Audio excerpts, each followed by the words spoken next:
What is up, guys? We're going to be looking at the best champions for solo queue that aren't banned that often. Now, I am going to be doing a separate video on like the god tier, like the best in each role, probably next week at some point, but I wanted to do this one first, and these are the champions who are still really good, but they have a less than 10% ban rate, meaning that you actually have a good chance of playing them, getting them every game, and climbing with them. So as always, we're going to be starting at the top of the map, and then we're going to be working our way down, and we're going to start with Renekton. The good old Croc has come back, and he's so strong at the moment. He has a really good lane phase. Like, he can crush a lane harder than probably any other top laner, because he just has so much base damage, and a lot of sustain with his Q as well. The misconception that led to him kind of having a downfall is that Renekton does nothing mid to late game, and this is completely different now, partly with how his kit scales, and that was changed kind of a little while ago, but also because of the new Black Cleaver.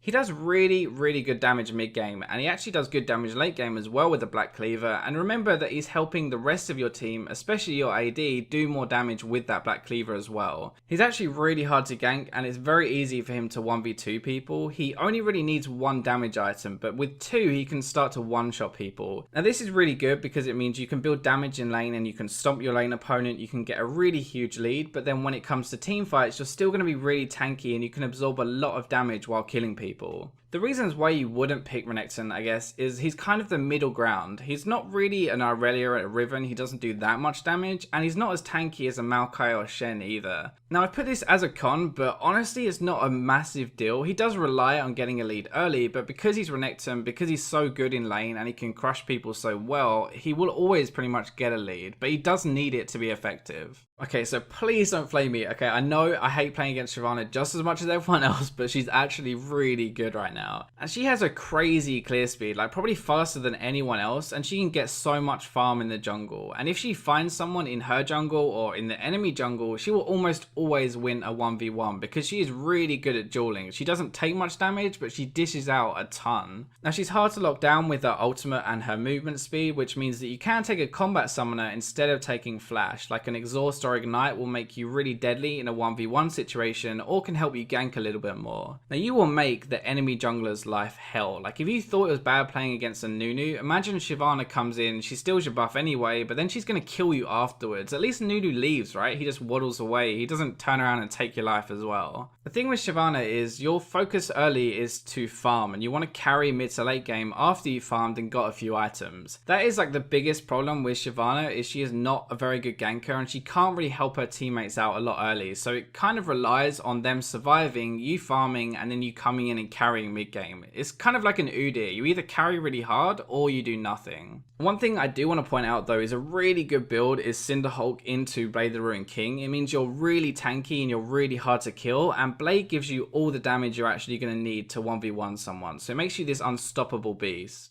Right, so next up we have Annie in the mid lane. Now, Annie is kind of like, okay, so if Foxtrot was a girl instead of a guy, it would basically sum up our childhood. He'd jump out of nowhere, he'd whack me in the nuts and stun me, and then run away again. Like, that is Annie's playstyle in a nutshell. That is the first thing. Like, her stun is really overpowered, and you can have a second stun up pretty quickly if you have some cooldown reduction as well. She's also very easy to play and pick up, so if you don't main mid lane, Annie is a good champion to have if you're forced into that role. She's really good throughout the lane, she's good in the lane phase and can kill her opponent a lot. She's really good mid and late game as well, and can really affect a team fight with her huge burst. The really cool thing with Annie is that she's really good at turning around games that don't look very good. She just has to get one really good ultimate in a team fight and she can have such a big impact. And the other side of it is that she's really good at roaming. Like, if your other lanes aren't doing well, then you can buy Moby boots, you can run around and stun people and get them ahead. The biggest problem with Annie is that she's very reliant on her flash to guarantee a good ultimate. She has to get distortion early really, which is 475 gold down the drain, because she needs her flash as often as possible. The thing that kind of ties into this as well is that she's really not very mobile, and sometimes you're going to have to blow your flash to get away, and that can actually really hurt your teamfight potential mid game. Now, not that I'm biased or anything like that, but let's move on to the best role that AD carries. This is the most important role in the game, right? For this one, I'm going to be using Vayne. Now, Vayne is one of these champions where she's only as good as you are with her. Like, if you are bad with Vayne, then you will be bad and you won't have much of an impact in the game, but if you are really good with her, then you'll have a huge impact in the game. A lot of people are probably going to be like, why are you putting Vayne here? I crush Vayne all day, every day. And you probably do, but you probably crush bad Vaynes. To explain it, like, we'll look at the most popular ADs, right? These are the top 8 popular ADs, and 7 of those champions are actually a good matchup for her. They're either easy or kind of medium difficulty and can go either way. The only one you'll really struggle against is going to be Graves, because he has his passive and he's pretty tanky, and also has so much burst and can kill you before you get enough time to kill him. That is a big reason of why I put her in this list, because in 3 of those matchups you should win, 3 of them you can win if you play it right, and 1 of them is just going to be really hard. This covers up her weakest phase in the game, which is her lane phase, and can set you up for a really strong mid to late game. Vayne can pretty much carry a game on her own, and as we just said, her lane phase is not as bad as you think it is. The problems with Vayne is that you can be bullied in lane and you can get behind, especially if the enemy support is playing a kill lane. Something a lot of people don't think about is Vayne is really weak to AoE damage in team fights. Like, you have to be a little bit closer so you're not as safe as other ADs, and AoE damage that's not necessarily aimed at you can really harm your damage output. The final thing is she is just one of the hardest ADs to play. She's very mechanically intensive, which means you have to make good decisions and you have to be good mechanically to actually pull her off.